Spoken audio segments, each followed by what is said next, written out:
Hi there, 7th grade. Happy Monday. Welcome back. It's the Ocho, week 8. Let's get right into it, and we're going to wrap up Jefferson and get into Madison, leading up to the ever-riveting War of 1812. I know you're all excited.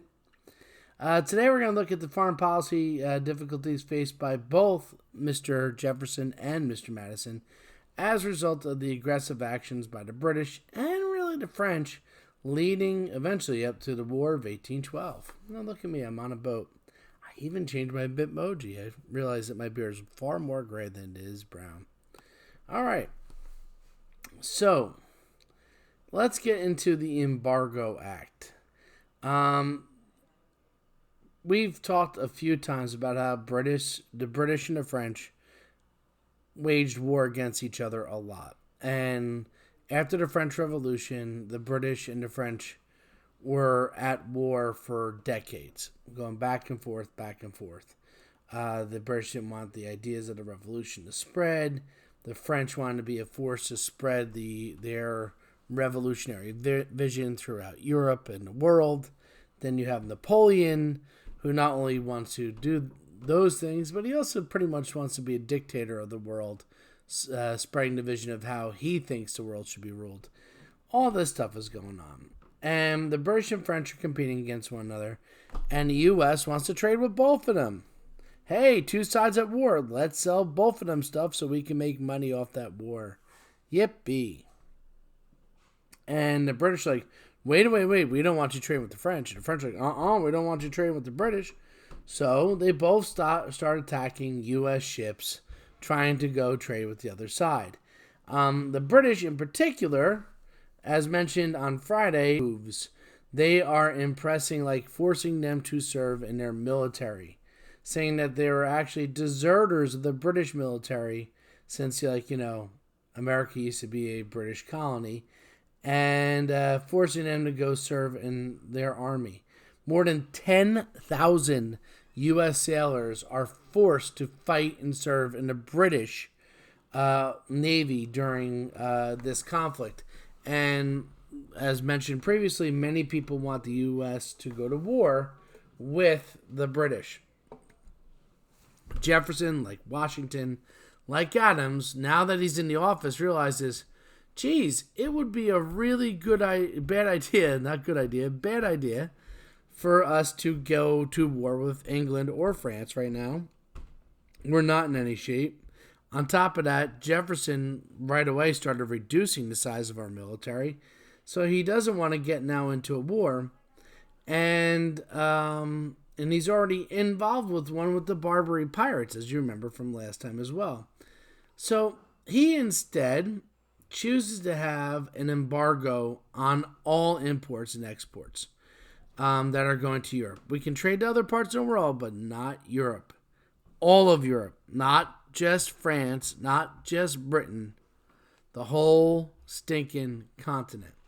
And an embargo is a banning on trade of somebody to try to force a nation to trade its actions, to change its leadership, to change its course, like a boycott. But it's much more official because it's a government-sanctioned action, not just people, public citizens calling for it. So this embargo, Jefferson hopes, will put economic pressure on the French and the British and make them say, oh, gee, we were wrong to mess with U.S. neutrality. Let's just back up off of that and let the Americans trade to both of us. Oh, yeah. Nah, it doesn't. It actually has a pretty backwards effect. If you look, you can see the turtle symbolizing embargo, and that turtle, a slow-moving turtle, will become the symbol of those who oppose the embargo, saying that it's not just slowed down the French and the British, it's slowed down trade for all U.S. businesses, and it's slowed down the U.S. economy. Hence, why people call it the Oh Grab Me Act, because it has a backwards effect. If you look, Oh Grab Me is embargo backwards. Oh, jeez. How about that? And you can see his political cartoon from back then. You can see the turtle that has the embargo law underneath his feet, and he's biting the traders trying to sell supplies to the British.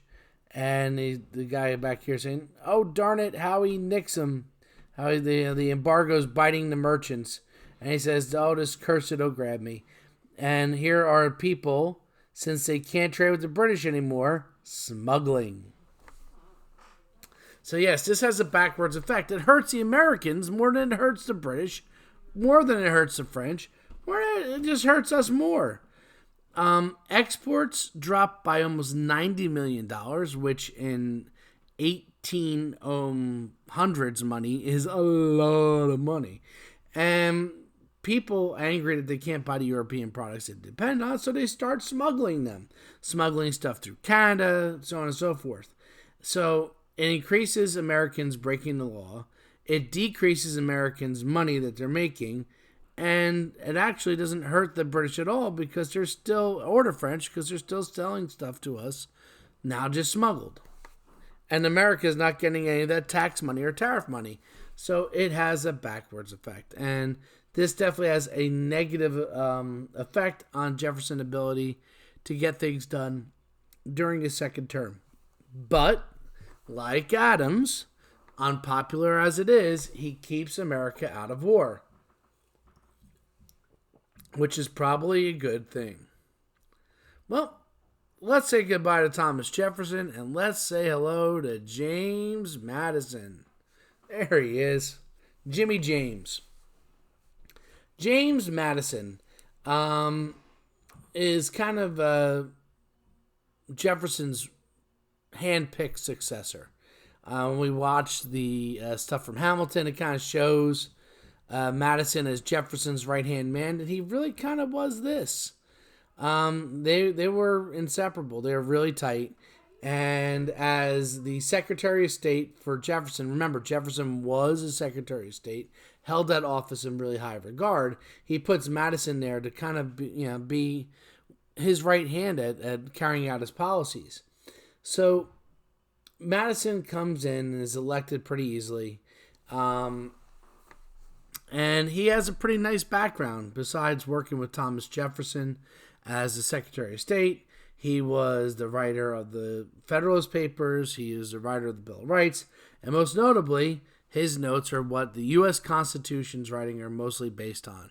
Hence why he's called the father of our Constitution. Fun fact, he's also our shortest president, 5'4". Short guy. You might remember when we went to Philadelphia. You guys actually got a field trip this year. How nice that we did it in the fall. That worked out. Anyway, when we went to Philadelphia, the statue of Madison standing next to the statue of Washington, you can see the height difference between them pretty profoundly. He was a tiny man. And he was very much devoted to the Democratic Republican ideals, namely supporting France over Britain. He really did not like Britain. So, as president, now he has to decide, am I going to continue this idea of the embargo or not? So, here's what happens. Madison pushes them to drop the Embargo Act, seeing that it's had a negative effect, and instead introduces the Nonintercourse Act, which says, all right, instead of just cutting off trade with the rest of Europe, all of Europe, we're just going to cut off trade with France and Britain. But President Madison has the power to resume trade with either or both if he feels that they've given up attacking the U.S. Essentially gives Madison the flexibility to stop the embargo right away, not have to have it going through Congress. In 1810, another law gets passed that allows trade with both. Says, all right, there's no more embargo. Notice how much things have changed. Back and forth. Gets a bit confusing for U.S. merchants. But, again, gives Madison the power to reinstate the embargo if one of the nations pledges to protect U.S. neutrality. Pledges in paper to say, we recognize the U.S. has a right to trade with both sides. We won't attack the U.S. anymore. So, Napoleon, who's looking for an edge fighting the British, says, if I sign this, the U.S. now will trade with me and won't trade with Britain. Deal. So he was quick to jump on that, and Madison, trusting Napoleon, leaning more towards the French, is quick to give it to him, and the embargo is now placed on Britain only, which you can imagine the British are not going to be happy about. We'll pick up on what happens with that in our next thrilling episode of Social Studies with Mr. Keelan. But in the meantime, was putting the embargo on the imports and exports of Britain and France a good solution to the problem of both sides attacking the U.S. ships? You see that they had to do something to try to stop it, but it also hurt the U.S. economy. Was it worth it to try to hurt Britain and France if it meant also hurting us? I want to see your answers. Write them down in the comments underneath. Happy Monday, everybody. Have a good one.